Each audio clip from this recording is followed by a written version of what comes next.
السلام علیکم ورحمۃ اللہ وبرکاتہ۔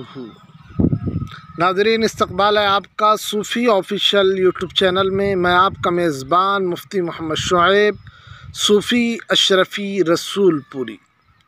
ناظرین، ہم نے آپ سے کہا تھا کہ ہم واقعات کا سلسلہ شروع کرنے جا رہے ہیں۔ اسی سلسلے کی ایک کڑی سوکنوں کا دلچسپ واقعہ کے عنوان سے آپ کی خدمت میں پیش کی جا رہی ہے۔ دوستو، ایک تاجر کی بیوی تھی۔ اللہ تعالیٰ نے اس کو نیک بھی بنایا تھا اور حسن و جمال بھی دیا تھا۔ اس کا خاوند سفر کے لیے کسی دوسرے شہر جاتا ہے، وہاں اسے رہنا پڑ جاتا ہے۔ اب اس کی بیوی نے محسوس کیا کہ اس کے خاوند کا قیام وہاں زیادہ ہونے لگا ہے، بہت دن ہو چکے ہیں، لہٰذا اسے احساس ہوا کہ کہیں اس نے وہاں دوسرا گھر تو نہیں بنا لیا۔ چنانچہ اس نے اپنی اعتماد والی ایک خادمہ سے کہا کہ تم اس کے پیچھے جاؤ اور دوسرے شہر میں جہاں رہتا ہے وہاں ہمسایوں سے جا کر معلومات حاصل کرو۔ جب اس نے وہاں سے معلومات لی تو پتہ چلا کہ چونکہ اسے وہاں 10-15 دن رہنا ہوتا تھا، اس لیے اس نے وہیں کسی عورت سے نکاح کر لیا تھا اور اسے ایک گھر بھی لے کر دیا تھا جہاں وہ جا کر رہتا تھا۔ گناہ تو نہیں تھا، البتہ اس نے دوسرا نکاح کر لیا تھا۔ جب اس عورت کو کنفرم پکا علم ہو گیا تو اس نے سوچا کہ میرے خاوند نے نکاح تو کر لیا ہے، اگر جھگڑا کروں گی تو خاوند کو خواہ مخواہ میرے سامنے شرمندگی ہوگی، یا یہ بھی ہو سکتا ہے کہ میرا خاوند کھلم کھلا کہہ دے کہ میں ادھر بھی وقت دوں گا اور ادھر بھی دوں گا۔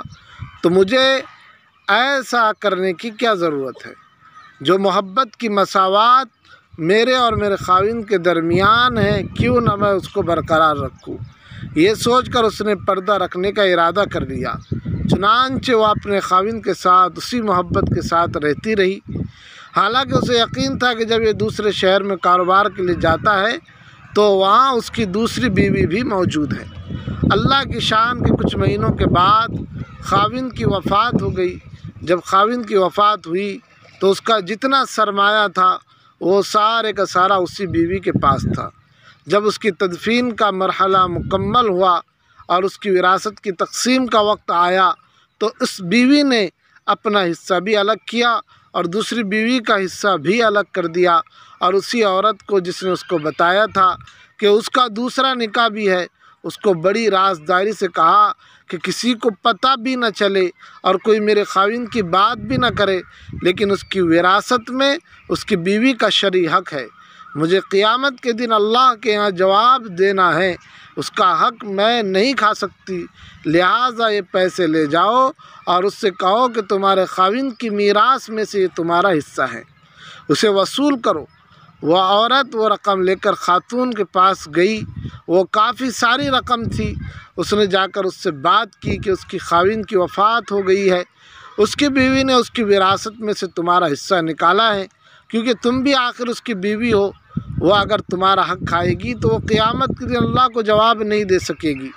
لوگوں کو تو پتہ نہیں مگر اللہ کو تو پتہ ہے، لہٰذا تم یہ اپنا حصہ وصول کر لو۔ اس عورت نے وہ رقم پکڑ کر کہا، اللہ اس کا بھلا کرے، وہ کتنی نیک عورت ہے، وہ کتنی اچھی عورت ہے جس نے میرا خیال رکھا۔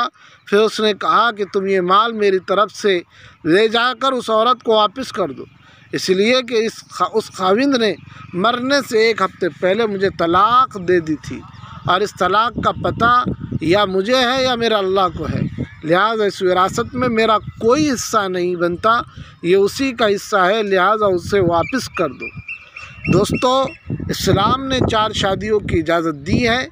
ٹھیک ہے، ہمارے معاشرے میں اگر ایسا واقعہ ہو جائے تو کیا کوئی سوچ سکتا ہے کہ کوئی عورت آج کے معاشرے کی ایثار و قربانی کا ایسا جذبہ رکھی ہوئی ہوگی؟ یہ تعلیمات کون سے طریقۂ زندگی دے رہا ہے؟ یہ دین اسلام دے رہا ہے۔ دنیا کو تو معلوم نہیں کہ حقیقت کیا ہے، لیکن جب دل میں خوف خدا ہوتا ہے، اللہ کا ڈر ہوتا ہے، تو پھر لوگ ایک دوسرے کے حقوق کی اتنی رعایت رکھتے ہیں۔ آج وہی دین اسلام ہے، لیکن دین لوگوں سے ایسے نکل چکا ہے جیسے کہ نبی کریم صلی اللہ علیہ وسلم کا فرمان ہے کہ یہ لوگوں پہ ایسا زمانہ آئے گا کہ ان سے اس طرح دین نکل جائے گا جیسے اونٹ کے گلے سے رسی نکل جاتی ہے۔ دوستو، یہ واقعہ ہمارے لیے درس عبرت ہے۔ اللہ کا خوف ہی ہے جو انسان کو اس عارضی دنیا اور فانی دنیا سے محفوظ رکھتی ہے اور اللہ کی نگاہ میں سرخ رو رکھتی ہے۔ امید ہے آپ کو واقعے سے سبق حاصل ہوا ہوگا۔ چلتے، السلام علیکم ورحمۃ اللہ وبرکاتہ۔